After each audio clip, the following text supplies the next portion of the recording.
Howard Philip Lovecraft, Elbert West, Reanimador, el demonio de la peste. Jamás olvidaré aquel espantoso verano, hace 16 años, en que, como un demonio maligno de las moradas de Eblis, se propagó el tifus solapadamente por toda Arkham. Muchos recuerdan ese año por dichos azotes satánicos, ya que un auténtico terror se cernió con membranosas alas sobre los ataúdes amontonados en el cementerio de la iglesia de Cristo. Sin embargo, hay un horror mayor aún que data de esa época, un horror que solo yo conozco, ahora que Elbert West ya no está en este mundo. West y yo hacíamos trabajos de postgraduación en el curso de verano de la Facultad de Medicina de la Universidad de Miskatonic, y mi amigo había adquirido gran notoriedad debido a sus experimentos encaminados a revivir a los muertos. Tras la matanza científica de innumerables bestezuelas, la monstruosa labor quedó suspendida aparentemente por orden de nuestro escéptico decano, el doctor Alan Halsey, pero West había seguido realizando ciertas pruebas secretas en la sórdida pensión donde vivía, y en una terrible e inolvidable ocasión se había apoderado de un cuerpo humano de la fosa común, transportándolo a la granja situada al otro lado de Meadow Hill. Yo estuve con él en aquella ocasión y lo vi inyectar en las venas el elixir que, según él, restablecería en cierto modo los procesos químicos y físicos. El experimento había terminado horriblemente en un delirio de terror que poco a poco llegamos a atribuir a nuestros nervios sobreexcitados. West ya no fue capaz de librarse de la enloquecedora sensación de que lo seguían y perseguían. El cadáver no estaba lo bastante fresco. Es evidente que para restablecer las condiciones mentales normales, el cadáver debe ser verdaderamente fresco. Por otra parte, el incendio de la vieja casa había impedido enterrar el ejemplar. Habría sido preferible tener la seguridad de que estaba bajo tierra.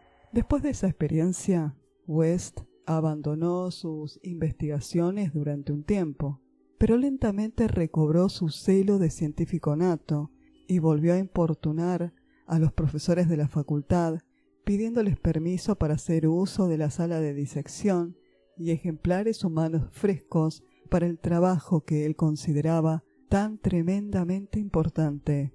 Pero sus súplicas fueron constantemente inútiles, ya que la decisión del doctor Halsey fue inflexible. Todos los demás profesores apoyaron el veredicto de su superior. En la teoría fundamental de la reanimación no veían sino extravagancias inmaduras de un joven entusiasta cuyo cuerpo delgado, cabello amarillo, ojos azules y miopes y suave voz no hacían sospechar el poder supranormal, casi diabólico, del cerebro que albergaba en su interior. Aún lo veo como era entonces y me estremezco. Su cara se volvió más severa, aunque no más vieja. Ahora Sefton carga con la desgracia y West ha desaparecido. West chocó desagradablemente con el doctor Halsey casi al final de nuestro último año de carrera, en una disputa que le reportó menos prestigio a él que al bondadoso decano en lo que a cortesía se refiere. Afirmaba que este hombre se mostraba innecesariamente e irracionalmente grande, una obra que deseaba comenzar mientras tenía la oportunidad de disponer de las excepcionales instalaciones de la facultad, el que los profesores, apegados a la tradición, ignorasen los singulares resultados tenidos en animales y persistiesen en negar la posibilidad de reanimación. Era indeciblemente indignante y casi incomprensiblemente para un joven del temperamento lógico de West. Solo una mayor madurez podía ayudarlo a entender las limitaciones mentales crónicas del tipo doctor-profesor. producto de generaciones de puritanos mediocres, bondadosos, conscientes, afables y corteses a veces, pero siempre rígidos, intolerantes, esclavos de la costumbre y carentes de perspectivas.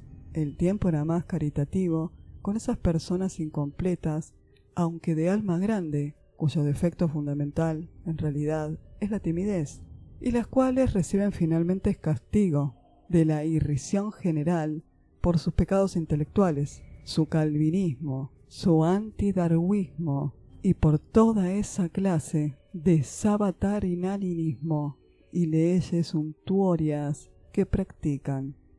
West, joven a pesar de sus maravillosos conocimientos científicos, tenía escasa paciencia con el buen doctor Halsey y sus eruditos colegas, y alimentaba un rencor cada vez más grande, acompañado de un deseo de demostrar la veracidad de sus teorías a estas obtusas dignidades de alguna forma impresionante y dramática, y como la mayoría de los jóvenes se entrega a complicados sueños de venganza, de triunfo y de magnánima indulgencia final, entonces había surgido el azote, sarcástico y letal, de las calaveras pesadillescas de Tártaro. Wes y yo nos habíamos graduado cuando empezó, aunque seguíamos en la facultad realizando un trabajo adicional del curso de verano, de forma que aún estábamos en Arkham cuando se desató con furia demoníaca en toda la ciudad. Aunque todavía no estábamos autorizados para ejercer, teníamos nuestro título y nos vimos frenéticamente requeridos a incorporarnos al servicio público al aumentar el número de los afectados. La situación se hizo casi incontrolable y las defunciones se producían con demasiada frecuencia para que las empresas funerarias de la localidad pudieran ocuparse satisfactoriamente de ellas. Los entierros se efectuaban en rápida sucesión, sin preparación alguna, y hasta el cementerio de la Iglesia de Cristo estaba atestado de ataúdes de muertos sin embalsamar. Esta circunstancia no dejó de tener su efecto en West. A menudo pensaba en la ironía de la situación, tantísimos ejemplares frescos, y sin embargo, ninguno servía para sus investigaciones. Estábamos tremendamente abrumados de trabajo, y una terrible tensión mental y nerviosa sumía a mi amigo en morbosas reflexiones. Por los afables enemigos de West no estaban enfrascados en agobiantes deberes. La facultad había sido cerrada y todos los doctores adscritos a ella colaboraban en la lucha contra la epidemia de tifus. El doctor Halsey, sobre todo, se distinguía por su abnegación, dedicando toda su enorme capacidad con sincera energía a los casos que muchos otros evitaban por el riesgo que presentaban o por juzgarlos desesperados. Antes de terminar el mes, el valeroso decano se había convertido en héroe popular, aunque él no parecía tener conciencia de su fama, y se esforzaba en evitar el desmoronamiento por cansancio físico y agotamiento nervioso.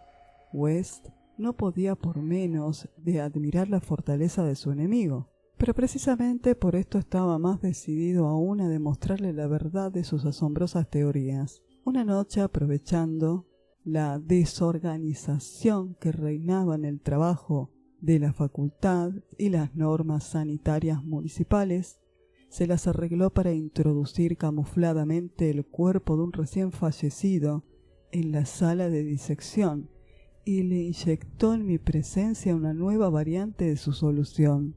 El cadáver abrió efectivamente los ojos, aunque se limitó a fijarlos en el techo con expresión de paralizado horror, antes de caer en una inercia de la que nada fue capaz de sacarlo. West dijo que no era suficientemente fresco. El aire caliente del verano no beneficia a los cadáveres. Esa vez estuvieron a punto de sorprendernos antes de incinerar los despojos, y West no consideró aconsejable repetir esta utilización indebida del laboratorio de la facultad. El apogeo de la epidemia tuvo lugar en agosto. West y yo estuvimos a punto de sucumbir. En cuanto al doctor Halsey, falleció el día 14. Todos los estudiantes asistieron a su precipitado funeral el día 15 y compraron una impresionante corona, aunque casi la ahogaban los testimonios enviados por los ciudadanos acomodados de Arkham y las propias autoridades del municipio. Fue casi un acontecimiento público, dado que el decano había sido un verdadero benefactor para la ciudad. Después del sepelio nos quedamos bastante deprimidos y pasamos la tarde en el bar de la casa comercial, donde West, aunque afectado por la muerte de su principal adversario, nos hizo estremecer a todos hablándonos de sus notables teorías. Al oscurecerse, la mayoría de los estudiantes regresaron a sus casas o se incorporaron a sus diversas publicaciones, pero West me convenció para que lo ayudase a sacar partida de la noche. La patrona de West nos hizo entrar en la habitación alrededor de las 2 de la madrugada, acompañados de un tercer hombre, y le contó a su marido que se notaba que habíamos cenado y bebido demasiado bien. Aparentemente, la vinagrada patrona tenía razón, pues hacia las 3 la casa entera se despertó con los gritos procedentes de la habitación de West, cuya puerta tuvieron que echar abajo para encontrarnos a los 2 inconscientes, tendidos en la alfombra manchada de sangre, golpeados, arañados, maullados, con trozos de frascos e instrumentos esparcidos a nuestro alrededor. Solo la ventana abierta revelaba qué había sido de nuestro asaltante, y muchos se preguntaron qué le habría ocurrido después de tremendo salto que tuvo que dar desde el segundo piso al césped. Encontraron ciertas ropas extrañas en la habitación, pero cuando West volvió en sí, explicó que no pertenecían al desconocido, sino que eran nuestras, recogidas para un análisis bacteriológico, lo cual formaba parte de sus investigaciones sobre la transmisión de enfermedades infecciosas. Ordenó que las quemasen inmediatamente en la amplia chimenea. Ante la policía declaramos ignorar por completo la identidad del hombre que había estado con nosotros. West explicó con nerviosismo que se trataba de un extranjero afable al que habíamos conocido en un bar de la ciudad, que no recordábamos. Habíamos pasado un rato algo alegres y West y yo no queríamos que detuviesen a nuestro belicoso compañero. Esa misma noche presenciamos el comienzo del segundo horror de Arkham, horror que, para mí, iba a eclipsar a la misma epidemia. El cementerio de la Iglesia de Cristo fue escenario de un horrible asesinato. Un vigilante había muerto a arañazos, no solo de manera indescriptiblemente espantosa, sino que había dudas de que el agresor fuese un ser humano. La víctima había sido vista con vida bastante después de medianoche, descubriéndose el incalificable hecho al amanecer. Se interrogó al director de un circo instalado en el vecino pueblo de Bolton, pero éste juró que ninguno de sus animales se había escapado de su jaula. Quienes encontraron el cadáver observaron un rastro de sangre que conducía a la tumba reciente, en cuyo cemento había un pequeño charco rojo, justo delante de la entrada. Otro rastro más pequeño se alejaba en dirección al bosque, pero se perdía enseguida. A la noche siguiente los demonios danzaron sobre los tejados de Arkham, y una desenfrenada locura aulló en el viento. Por la enfebrecida ciudad anduvo suelta una maldición, de la que unos dijeron que era más grande que la peste, y otros murmuraban que era el espíritu encarnado del mismo mal. Un ser abominable penetró en 8 casas, sembrando la muerte roja a su paso, dejando atrás el mudo y sádico monstruo, un total de 17 cadáveres, y huyendo después. Algunas personas que llegaron a verlo en la oscuridad dijeron que era blanco, y como un mono malformado o monstruoso antropomorfo. No había dejado entero a nadie de cuantos había atacado, ya que a veces había sentido hambre. El número de víctimas ascendía a 14. A las otras 3 las habían encontrado ya muertas al irrumpir en sus casas, víctimas de la enfermedad. La tercera noche los frenéticos grupos dirigidos por la policía lograron capturarlo en una casa de la calle Crane, cerca del campus universitario. Habían organizado la batida con toda minuciosidad, manteniéndose en contacto mediante compuestos de voluntarios de teléfono, y cuando alguien del distrito de la universidad informó que había oído arañar en una ventana cerrada, desplegaron inmediatamente la red. Debido a las precauciones y a la alarma general, no hubo más que otras 2 víctimas, y la captura se efectuó sin más accidentes. La criatura fue detenida finalmente por una bala, aunque no acabó con su vida, y fue trasladada al hospital local, en medio del furor y la abominación generales, porque aquel ser había sido humano. Esto quedó claro a pesar de sus ojos repugnantes, su mutismo simiesco y su salvajismo demoníaco. Le vendaron la herida y lo trasladaron al manicomio de Selfstone, donde estuvo golpeándose la cabeza contra las paredes de una celda acolchada durante 17 años, hasta un reciente accidente, a causa del cual escapó en circunstancias de las cuales a nadie le gusta hablar.